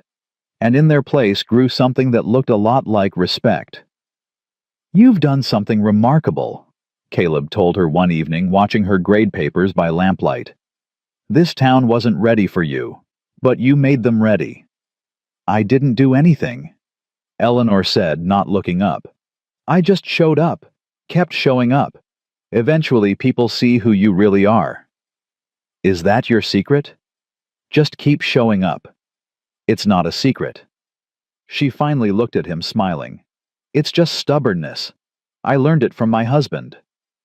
On a clear morning in late summer, exactly 1 year after Caleb had bought Eleanor at the Blackwater auction, the Thornton family gathered on the ridge above their cabin. Caleb had insisted on it. He wanted to mark the day, not as an anniversary of suffering, but as a celebration of survival, of everything they'd overcome, of everything they'd become. They walked up the trail together, Caleb carrying Henry, who was crawling now and getting into everything. Eleanor holding Lily's hand. Doc Ashford trailing behind, complaining about his knees, but refusing to be left behind. At the top of the ridge they stopped. The valley spread out below them, green and gold in the summer light. The cabin sat nestled among the trees, smoke rising from the chimney. In the distance, they could see Cedar Hollow, the church steeple catching the sun. It's beautiful, Lily whispered. I never knew the world had so much pretty in it. It does, Eleanor said, pulling her close. Sometimes you just have to climb high enough to see it. Caleb set Henry down on a blanket and stood beside his wife, looking out at everything they'd built. 1 year ago, he said quietly, I was a ghost, living in that cabin, talking to shadows, waiting to die. I'd given up on everything, hope, justice, love. I thought my life was over. He turned to Eleanor, and then a little girl walked up to me in the snow and asked me to buy her family, and everything changed. Eleanor's eyes glistened. Caleb, let me finish. He took her hands. I spent 7 years grieving you. 7 years believing I'd failed you. 7 years punishing myself for something that wasn't my fault. And all that time you were fighting, surviving, keeping our daughter alive, holding on to hope when you had every reason to let it go." His voice broke. "I didn't save you, Eleanor. You saved me. You and Lily and Henry, you gave me back my life. You gave me something worth fighting for, something worth living for." He reached into his pocket and pulled out the ring, his mother's ring, the one he'd given her months ago, the night they'd first talked about rebuilding their marriage. "I know we're already married, legally, officially, in every way that matters, but I want to do this right. I want to stand in front of our family and our friends, and the God I stopped believing in and started believing in again, and I want to make you a promise." He got down on one knee. "Eleanor Margaret Thornton, will you marry me again, in front of everyone? So the whole world knows that this family was built on love, and nothing will ever tear it apart." Eleanor was crying now, laughing and crying at the same time. "Yes," she said. "Yes, you stubborn, wonderful, impossible man. Yes, I'll marry you, again, as many times as you want." Caleb stood and pulled her into his arms. Lily squeezed between them, demanding to be included. Henry gurgled happily on his blanket. Doc Ashford wiped his eyes and pretended it was allergies. And on that ridge in the summer sunshine, surrounded by everything they'd almost lost and somehow found again, the Thornton family held each other close. The wedding was held a month later, not in a church. Eleanor said she'd spent too many years feeling judged by people in pews. Instead, they gathered on the same ridge where Caleb had proposed, with wildflowers scattered across the grass and the valley spread out below like a blessing. Half the town came. Ruth Brennan stood in the front row crying openly and not caring who saw. Clara Whitfield was there too, her sister Catherine beside her, frail and quiet, but alive. Doc Ashford served as best man despite his protests that he was too old for such nonsense. Lily was the flower girl scattering petals with aggressive enthusiasm. Henry was the ring bearer, though he mostly just chewed on the ribbon they'd tied to his wrist. And at the center of it all stood Caleb and Eleanor, holding hands, looking at each other like they were the only two people in the world.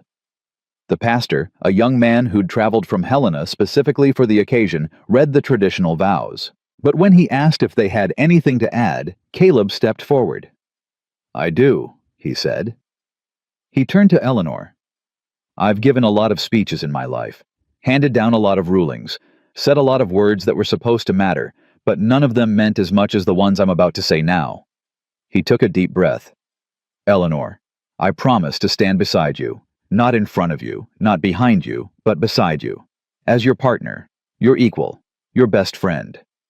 I promise to fight for you when you're too tired to fight for yourself, and to step back when you need to fight your own battles.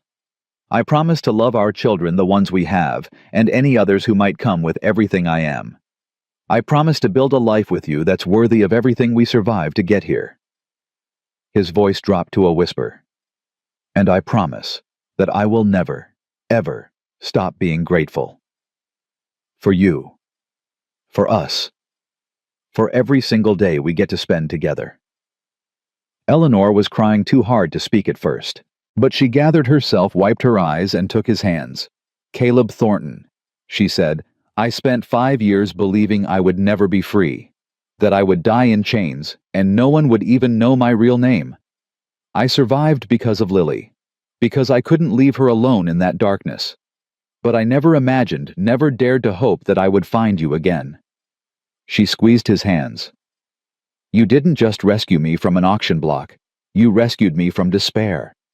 You showed me that the world still had goodness in it, that love wasn't a memory, it was alive, waiting, ready to welcome me home."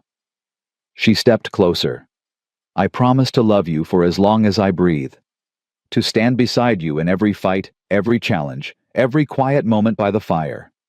I promise to be your wife, your partner, your home, and I promise—" Her voice broke, then steadied. "I promise that I will never stop believing in us, in our family, in the life we're building together." The pastor smiled. "Then, by the power vested in me, I am honored to pronounce you husband and wife, again. Caleb, you may kiss your bride." Caleb pulled Eleanor into his arms and kissed her like it was the first time. Like it was the last time. Like it was every time in between rolled into one perfect moment. The crowd cheered. Lily jumped up and down, shouting that she wanted cake. Henry clapped his hands together, not understanding what was happening, but sensing it was good. And on that ridge, surrounded by friends and family and the wide Montana sky, the Thorntons began their new life. Not as survivors, not as victims, but as a family whole and unbroken, forged in fire and redeemed by love. Years later, people would tell the story of Caleb and Eleanor Thornton. They would tell it in schoolhouses and courtrooms, in churches and saloons, wherever people gathered to talk about justice and hope and the power of refusing to give up. They would tell how a lonely cowboy bought a woman at an auction and discovered she was the wife he'd mourned for 7 years. How they fought a corrupt system and won. How they built a school that educated hundreds of children and a legacy that transformed an entire territory. They would tell how Eleanor Thornton became known as the mother of Cedar Hollow, beloved by generations of students who carried her lessons into the world. How Caleb Thornton served as circuit judge for 23 years, earning a reputation as the fairest and most incorruptible lawman in the West. They would tell how Lily grew up to become a doctor, one of the first women to practice medicine in Montana. How Henry became a lawyer who spent his career defending the defenseless. How the Thornton name became synonymous with justice, compassion, and unwavering love. But most of all, they would tell this, that on a cold winter day in 1882, a little girl with bare feet and a baby in her arms walked up to a stranger and asked him to save her family. And he did. Not because he was a hero, not because he was special, but because he chose to see her, to hear her, to believe that her life mattered. And in that choice, that single simple world-changing choice, he found his way back to everything he'd lost. Back to hope, back to justice, back to love. The Thornton cabin still stands today, weathered but whole on the ridge above Cedar Hollow. Visitors come from miles around to see it, to stand where Caleb and Eleanor stood, to imagine the life they built, to carry a piece of their story home. And if you listen closely, they say you can still hear them. Lily's laughter ringing across the meadow. Henry's first words babbled into his mother's ear. Eleanor's voice teaching children who had been told they would never learn. Caleb's steady presence, a promise kept, a love that never died. They are gone now, all of them. But what they built remains. A legacy of courage, a testament to hope, a reminder that even in the darkest winter, spring always comes. And love, true love, the kind that survives fire and separation and 7 years of silence, love always finds its way home.